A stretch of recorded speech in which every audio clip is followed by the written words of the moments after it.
ဒီနေ့တောင်းတစ်ထောင်ဘူးဝယ်လာပါနော်17ချက်ကြာတောင်းတစ်ထောင်ဘူးပါရတယ်ဆွဲလာဒီမှာခင်းရင်ဒီက3ချက်ပေါ့ကျွတ်တော်နီကပြား66ပြားတော့တစ်လုံးနဲ့ဝယ်လာကျွတ်တော်နီတစ်လုံးနဲ့66ပြားခေါ်ဆွဲဖို့ကဒါတစ်ချက်တယ်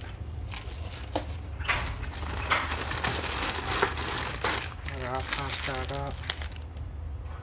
နှစ်ချက်တော့တစ်ခုကြတော့ချီက5ဘူးဝယ်လာတပူးတစ်ချက်နဲ့5ဘူး5ချက်က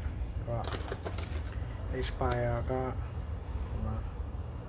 73ရက်နေ့ဆိုကိစ္စမရှိဘူးဒီနေ့ပါစတာချက်စားမှာဆိုအကုန်လုံးပေါင်းကိုဒေးတူတီးတော့စုပေါင်းဘယ်လောက်30နဲ့58ပြားဆို17ချက်ပေါ့အကုန်လုံးပေါင်း17ချက်